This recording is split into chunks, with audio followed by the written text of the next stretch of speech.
2016 VS അച്യുതാനന്ദനെ മുൻനിർത്തി തെരഞ്ഞെടുപ്പിന് party വൻ വിജയമുണ്ടായി.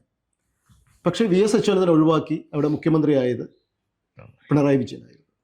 പക്ഷേ അതിന് ഒരുപാട് വിമർശനങ്ങൾ നേരിടേണ്ടിയിട്ടുണ്ടായിരുന്നു. എന്താണ് അങ്ങയുടെ വിലയിരുത്തൽ?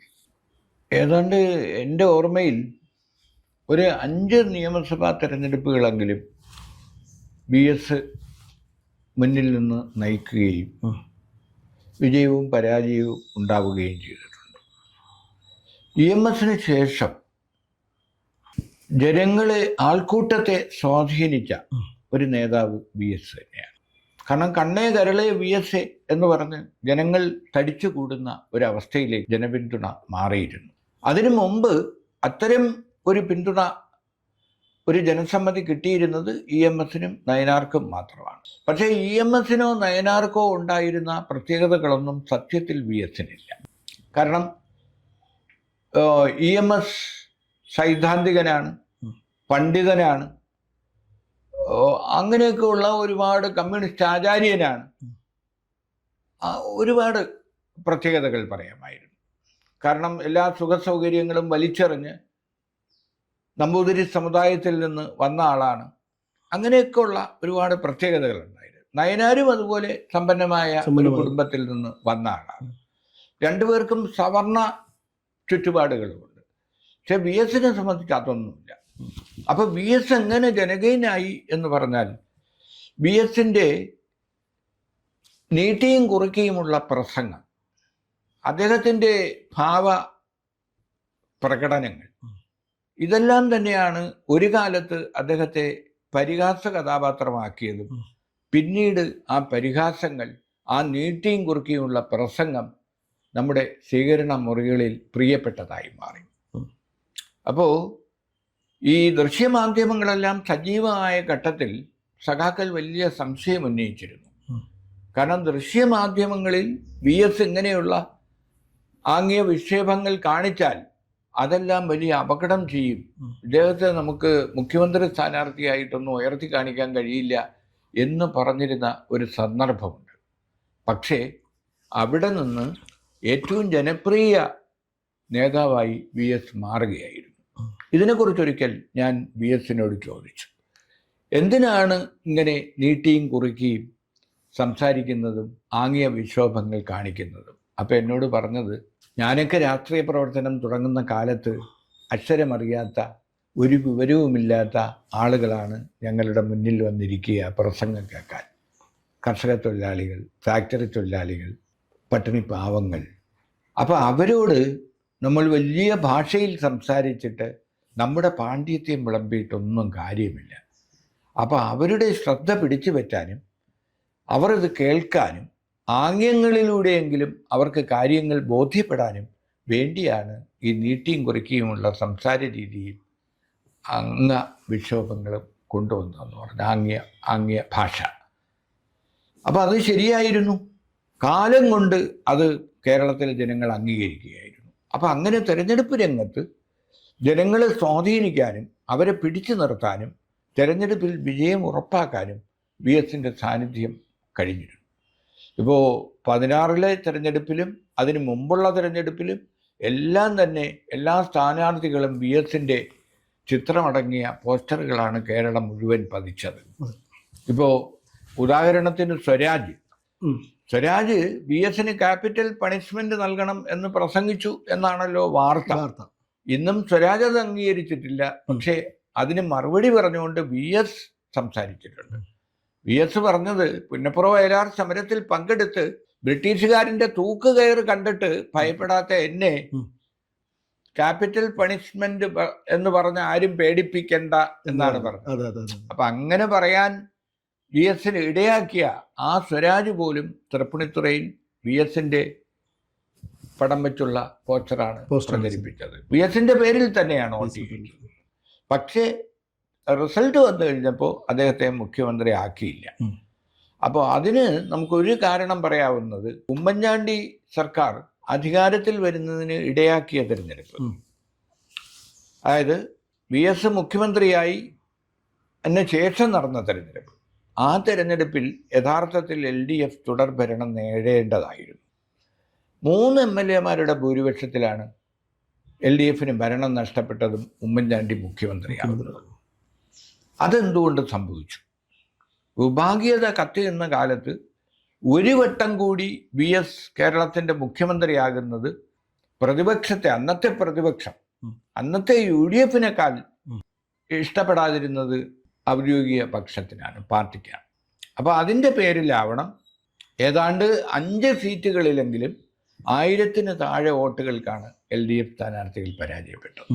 അപ്പോൾ മാരാരിക്കുളം മോഡൽ, മലമ്പുഴ മോഡൽ ഒരട്ടിമറി ആ തെരഞ്ഞെടുപ്പിലാകെ ഒരു അടിയൊഴുക്കായി വർദ്ധിച്ചിരുന്നു. VS 2ാം വട്ടം മുഖ്യമന്ത്രി ആകാതിരിക്കാൻ എന്നൊരു ആരോപണം നിലവിലുണ്ട്. ആ ആരോപണത്തിന് ആരും ഇതുവരെ ഫലപ്രദമായി മറുപടി കൊടുത്തില്ല.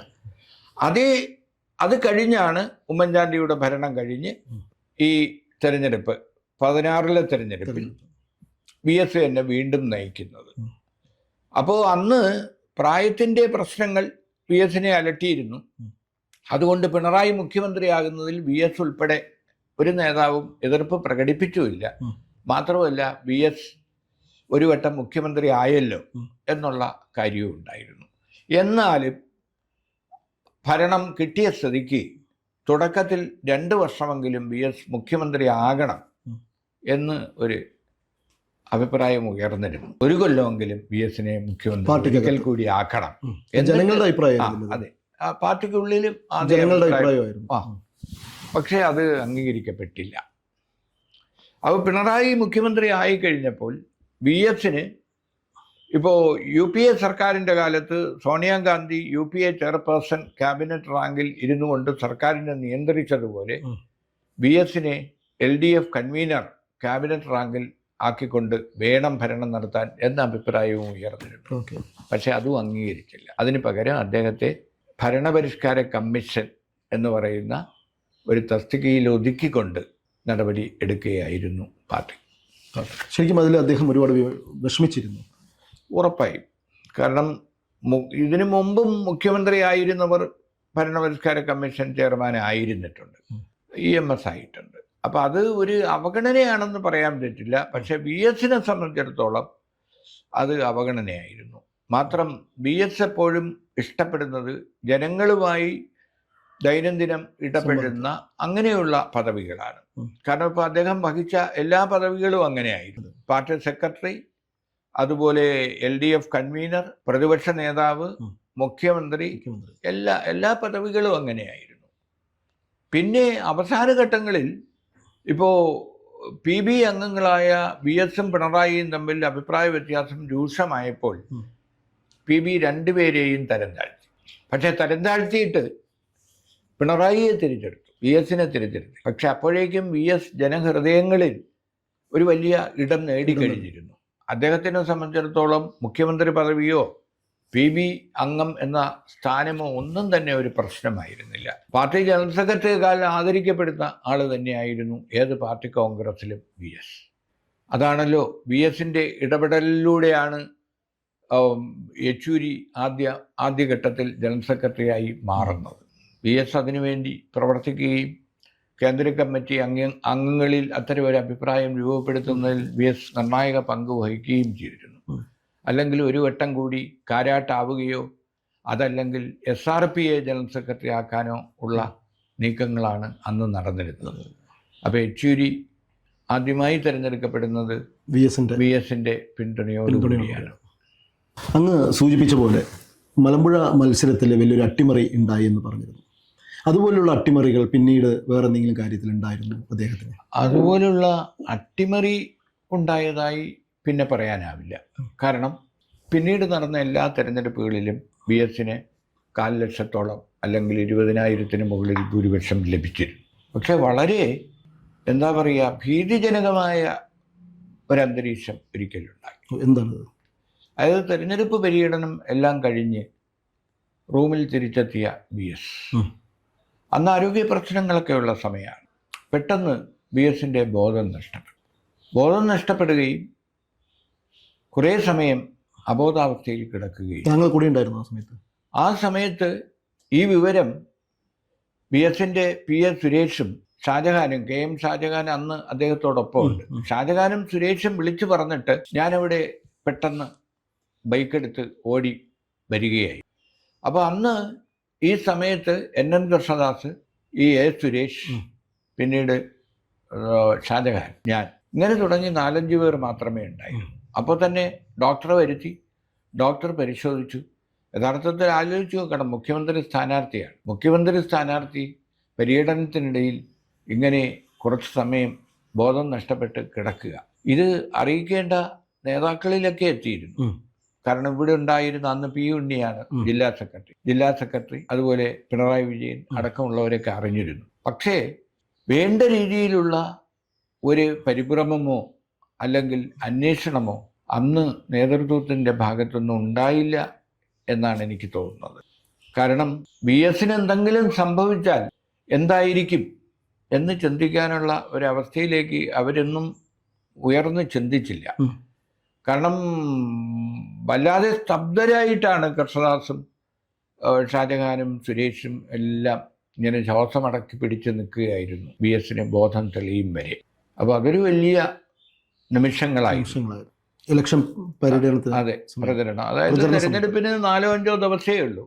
പല പ്രശ്നങ്ങളുണ്ട് അതിൽ. കാരണം VS എങ്ങനെ ബോധം നഷ്ടപ്പെട്ട് കിടന്നു എന്നുള്ളത് ദിവസങ്ങളിൽ വാർത്തയായിട്ടൊന്നും വന്നില്ല. അല്ല, വാർത്തയായി വരാതിരിക്കാൻ എല്ലാവരും ശ്രദ്ധിച്ചു. കാരണം അതും ഒരു അയോഗ്യതയാണ്.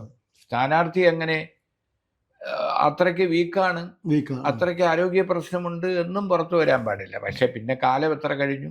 ഇപ്പോൾ VS ആരോഗ്യസ്ഥിതി ആശുപത്രിയിൽ ഇങ്ങനെ തുടരുകയാണ്. ഈ പാർട്ടി പ്രവർത്തകരുടെ ആശങ്കയും ജനങ്ങളുടെ ആശങ്കയും കൂടുകയല്ലേ? ഉറപ്പായും. കാരണം ഏറ്റവും ഒടുവിലിപ്പോൾ മെഡിക്കൽ ബുള്ളറ്റിനിൽ അദ്ദേഹത്തിൻ്റെ ഹൃദയമിടിപ്പ് വീണ്ടും കിട്ടി എന്നാണ് പറയുന്നത്. എന്നാലും ഏത് നിമിഷവും എന്തും സംഭവിക്കാം എന്ന നിലയിൽ, എന്ന ഒരു ആശങ്കയിലൂടെ തന്നെയാണ് VS കടന്നു പോകുന്നത്. പക്ഷെ അതിൽ വളരെ ശ്രദ്ധിക്കപ്പെടേണ്ട ഒന്ന്, ലക്ഷക്കണക്കിന് ജനങ്ങളെ സ്വാധീനിച്ച ഏറ്റവും ജനകീയനായ ഒരു കമ്മ്യൂണിസ്റ്റ് നേതാവ് ഒരു ആശുപത്രിയിൽ കഴിഞ്ഞ 2 ആഴ്ചയായി കിടക്കുമ്പോൾ നമ്മുടെ പേരിന് പാർട്ടി ജനറൽ സെക്രട്ടറിയും അതുപോലെ മുഖ്യമന്ത്രിയും പാർട്ടി സെക്രട്ടറി ഗോവിന്ദനും ഒക്കെ പോയി കണ്ടെങ്കിലും നമ്മുടെ പാർട്ടി പ്രവർത്തകർ, താഴേക്കിടയിലുള്ള ആളുകൾ, ജില്ലാ നേതാക്കൾ, അങ്ങനെയുള്ള ലക്ഷോപലക്ഷം ജനങ്ങൾ VS അന്വേഷിച്ച് അവിടെ എത്തേണ്ടതാണ്. പക്ഷേ എന്തുകൊണ്ടോ ആ SUT എന്ന് പറയുന്ന പട്ടത്തെ ആശുപത്രിയിലേക്കുള്ള അന്വേഷണങ്ങളുമായി പാർട്ടിയിലെ ആളുകൾ എത്തുന്നില്ല എന്നുള്ളത് വളരെ ദയനീയമായ ഒരു കാഴ്ചയാണ്. യഥാർത്ഥത്തിൽ ഒരു ജില്ലാതല നേതാവ് ആശുപത്രിയിൽ കിടന്നാൽ പോലും ഇതിനേക്കാൾ വലിയ ജനപ്രവാഹവും അന്വേഷണങ്ങളും ബഹളവും ഒക്കെ ഉണ്ടാവും. മാധ്യമങ്ങൾ ഓരോ ദിവസവും VS അന്വേഷിച്ച് അവിടെ എത്തുന്നുണ്ട്, കാര്യങ്ങൾ അന്വേഷിക്കുന്നുണ്ട്. പക്ഷേ നമ്മുടെ കേരളം ഭരിക്കുന്ന ഇടതുപക്ഷ നേതാക്കളിൽ നിന്ന്, ഇടതുപക്ഷ മന്ത്രിമാരിൽ നിന്ന് അത്തരത്തിലുള്ള ഒരു അന്വേഷണവും ജാഗ്രതയും ഉണ്ടാവുന്നുണ്ടോ എന്ന് കാര്യം സംശയമാണ്. VS അച്യുതാനന്ദൻ്റെ ആരോഗ്യസ്ഥിതി ഇപ്പോൾ മെച്ചപ്പെട്ടിട്ടുണ്ട്. അങ്ങ് പറഞ്ഞു SUT പോലെയുള്ള ഹോസ്പിറ്റലിൽ പാർട്ടിക്കാരോ അല്ലെങ്കിൽ മറ്റുള്ള നേതാക്കന്മാരോ ആരും തന്നെ അവിടെ എത്തിപ്പെടുന്നില്ല, അല്ലെങ്കിൽ അവിടെ എത്താൻ ശ്രമിക്കുന്നില്ല, അത്രയും വലിയൊരു നേതാവ് ആശുപത്രിയിൽ കിടക്കുമ്പോൾ. പക്ഷേ എല്ലാ മാധ്യമപ്രവർത്തകരും അവിടെ ഏത് സമയം അവിടെ തന്നെയുണ്ട്. അവരാണ് അതിൻ്റെ അന്വേഷണവും കാര്യങ്ങളെല്ലാം ഏറ്റെടുക്കുന്നത്. ശരിക്കും പറഞ്ഞു കഴിഞ്ഞാൽ VS അച്യുതാനന്ദൻ നേതാവ് ജനങ്ങളുടെ പ്രാർത്ഥന മൂലമാണോ ഇപ്പോൾ വീണ്ടും തിരിച്ച് വെന്റിലേറ്ററിൽ നിന്ന് മാറി നല്ല ആരോഗ്യസ്ഥിതി മെച്ചപ്പെടുത്തിക്കൊണ്ട് വരുന്നത്? ജനങ്ങളുടെ ആഗ്രഹം VS ഇനിയും ഒപ്പം ഉണ്ടാകണം. ജനങ്ങളുടെ ആഗ്രഹം മാത്രമല്ല, ജനങ്ങളുടെ പ്രാർത്ഥനയും കൂടിയാണ് ഞാൻ ചോദിച്ചത്. ജനങ്ങളുടെ ആഗ്രഹവും പ്രാർത്ഥനയും ഉണ്ടാവും. അത് മാത്രവുമല്ല, VS വിൽ പവർ, അദ്ദേഹത്തിൻ്റെ ഒരു മനസ്സാന്നിധ്യം അതിൽ ഒരു ഘടകം തന്നെയാണ്. ഏത് രോഗിയെ സംബന്ധിച്ചിടത്തോളം, ആ രോഗി ആരായാലും അവരുടെ മനസ്സിൻ്റെ ബലം, അവരുടെ വിൽ പവർ പലപ്പോഴും അവരുടെ ആരോഗ്യം കൂടുതൽ മെച്ചപ്പെടുത്തുകയും അവരെ ജീവിതത്തിലേക്ക് തിരിച്ചു കൊണ്ടുവരികയും ചെയ്യും. അതായിരിക്കാം VS ആരോഗ്യ രഹസ്യം എന്ന് നമുക്ക് കരുതാം. വി.എസ്. അച്യുതാനന്ദൻ ആരോഗ്യം വീണ്ടെടുത്ത് സാധാരണ ജീവിതത്തിലേക്ക് വീണ്ടും മടങ്ങി വരുമെന്ന് നമുക്ക് പ്രത്യാശിക്കാം. കൂടുതൽ വാർത്തകളും വിശേഷങ്ങളും നേരിട്ട് ലഭിക്കാൻ ജനങ്ങളിൽ നിന്ന് ജനങ്ങളിലേക്ക് ജനഭൂമി ന്യൂസ് സബ്സ്ക്രൈബ് ചെയ്യൂ. ബെൽ ബട്ടൺ അമർത്താനും മറക്കരുത്.